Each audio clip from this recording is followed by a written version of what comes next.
और माशकिल में ईरानी फोर्सेस की फायरिंग से 3 पाकिस्तानी जाबहक और 4 जख्मी हो गए। कोई वजह नहीं थी कि ईरान की तरफ से ऐसी हरकत हो। माशकिल में ईरानी फोर्सेस की फायरिंग से 3 पाकिस्तानी जाबहक और 4 जख्मी हो गए। पाकिस्तान के अंदर सब परेशान और हैरान थे जब ये मामला हुआ, लेकिन अब तो ये मामला हो गया। आज भी ईरान ने पाकिस्तान के बॉर्डर के ऊपर कुछ लोगों को मारा है।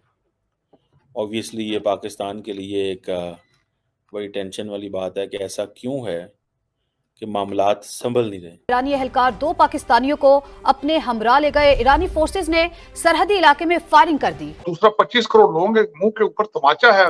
और ईरान जो है वो कॉन्टिन्यूसली ये कह रहा है कि कुछ ऐसे नॉन स्टेट एक्टर्स हैं जो पाकिस्तान की साइड पे ऑपरेट कर रहे हैं। तो वो जो नॉन स्टेट एक्टर हैं वो पाकिस्तान ईरान के हवाले नहीं कर रहा। इस वक्त बड़ी बात चल, मियाँ साहब कह रहे हैं, मियाँ साहब कह रहे हैं गलती होगी है जरूर, हम आज फिर दोबारा हम तिजारत खेल लें। How can you do that? मियाँ साहब, the things are larger than this. उधर नरेंद्र मोदी ने पाकिस्तान की एक के बाद एक बेइज्जती करने की कसम खाई हुई है, यानी एक के बाद वो एक अटैक कर रहे हैं पाकिस्तान के ऊपर। फिर आपके कहने से फर्क क्या पड़ता है कि भारत आपके साथ ट्रेड शुरू कर लेगा? आपके कहने पे बात अटकी। पहले सबसे पहले तो ये बात है, आपकी वजह से ये सारा कुछ रुका हुआ है। दूसरी पार्टी को आप नहीं बिल्कुल मैंने कई आर्टिकल देखे इस वक्त, इश्यूज उनके क्या है, ये भारत इस पर रिएक्ट करेगा या नहीं करेगा। अभी मोदी साहब आके देखेंगे पहले।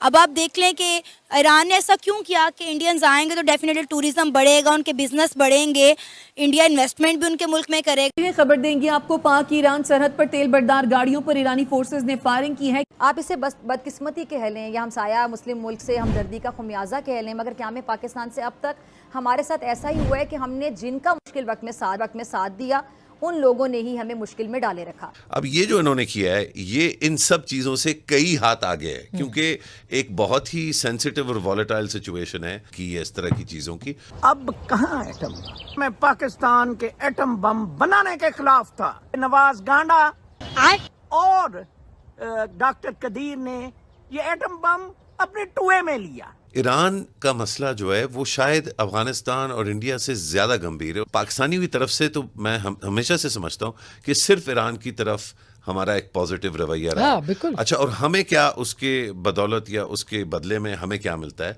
आज भी ईरान ने पाकिस्तान के बॉर्डर के ऊपर कुछ लोगों को मारा है। ऑब्वियसली ये पाकिस्तान के लिए एक बड़ी टेंशन वाली बात है कि ऐसा क्यों है कि मामलात संभल नहीं रहे। मैं समझता हूँ कि एक बड़ा अहम और गंभीर किस्म का एक बार फिर मरहला पाकिस्तान के ऊपर मुसल्लत किया जा रहा है। Hello friends, welcome to our channel. जैसा कि आपने वीडियो में देखा, ईरान ने एक बार फिर पाकिस्तान पर हमला किया। खबर यह भी है कि इसमें 4 पाकिस्तानी लोगों की मौत हो गई। हैरत की बात यह है कि पाकिस्तान में इस खबर को लेकर बिल्कुल चुप्पी है। पाकिस्तानी मीडिया में बहुत कम ही चैनलों पर इस खबर को कवर किया गया है। सभी पाकिस्तानियों ने अपने बिरादर मुल्क के ही लोगों के हमले से चुप्पी साध रखी। आपका इस पर क्या विचार है? आप हमें वीडियो पर कमेंट करके बता सकते हैं। वीडियो को लाइक करें, चैनल को सब्सक्राइब करें, बेल आइकन प्रेस करना मत भूलिएगा। चलिए वीडियो में आगे चलते हैं। आज भी ईरान ने पाकिस्तान के बॉर्डर के ऊपर कुछ लोगों को मारा है।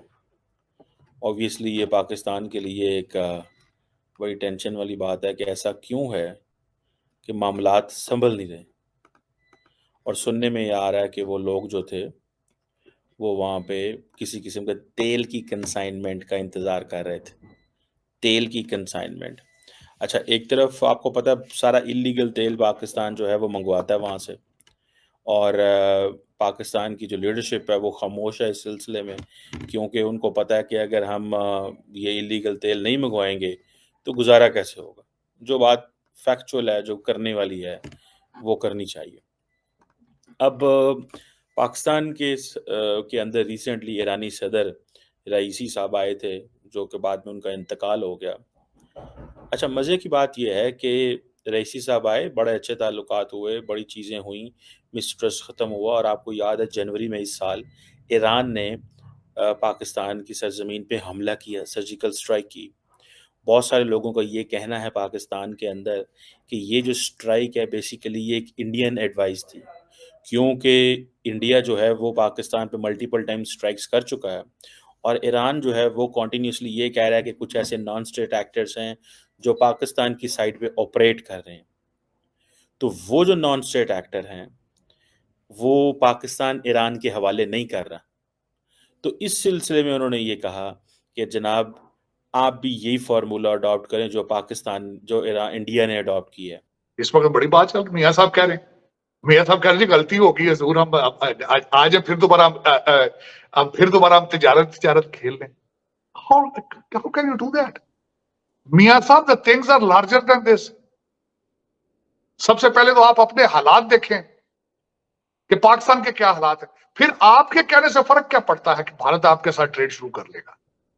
आपके कहने पे बात अटकी। पहले सबसे पहले तो ये बात है, आपकी वजह से ये सारा कुछ रुका हुआ है। दूसरी पार्टी को आप नहीं बिल्कुल मैंने कई आर्टिकल देखे इस वक्त, इश्यूज उनके क्या है, ये भारत इस पर रिएक्ट करेगा या नहीं करेगा, नहीं करेगा। अभी मोदी साहब आके देखेंगे पहले आपने वाजपेयी के साथ किया क्या था, उस वक्त आपकी कितनी पावर थी और आज आपकी कितनी पावर है। जो ओरिजिनल स्टेक होल्डर है वो आपके साथ आज है या नहीं है, वो क्यों नहीं कम्युनिकेट करते दूसरी पार्टी के साथ। हाँ, रिजर्वेशन है उनको कि आप टेररिज्म को सपोर्ट करते हैं। आपने क्लैरिफिकेशन उसके बारे में दी है। मियां नवाज शरीफ साहब को बात करनी चाहिए थी इसी तकरीर के अंदर कि हम उनको क्लैरिफाई करेंगे, उनको तसल्ली देंगे कि हम the state is not involved.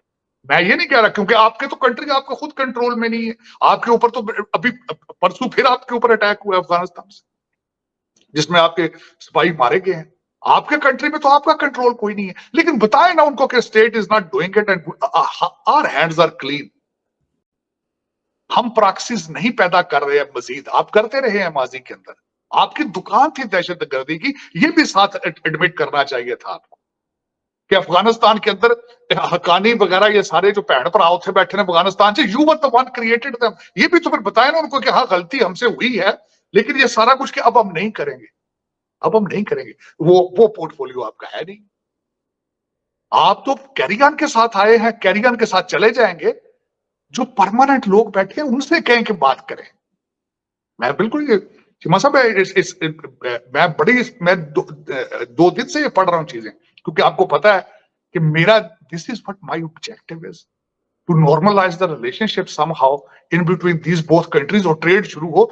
मैं यहाँ अबू धाबी में 2-3 दिन से मैं मुसलसल मिल रहा हूँ इंडियन एंटरप्रेन्योर्स के साथ और इंडियन डायस्पोरा के साथ, और कम्युनिकेटिंग विद देम। हर एक ये कहता है, एग्री करता है कि ट्रेड होना चाहिए। ट्रेड के साथ चीजें नॉर्मलाइज हो जाएंगी, मसाइल हल हो जाएंगे Aahista Aahista, slowly and gradually. लेकिन दूसरी तरफ से जो उनके तहफ्फुज़ात हैं उनका भी ख्याल, वो कौन जवाब देगा। आप ये सिर्फ आपके admission of the mistake of Vajpayee साहब, और उस वक्त भी you are not the party to begin with it. तो फ्रेंड्स, आपको हमारा ये वीडियो कैसा लगा आप हमें कमेंट्स करके बता सकते हैं। वीडियो को लाइक करें, चैनल को सब्सक्राइब करें और बेल आइकन की घंटी बजाना मत भूलिएगा। Thank you.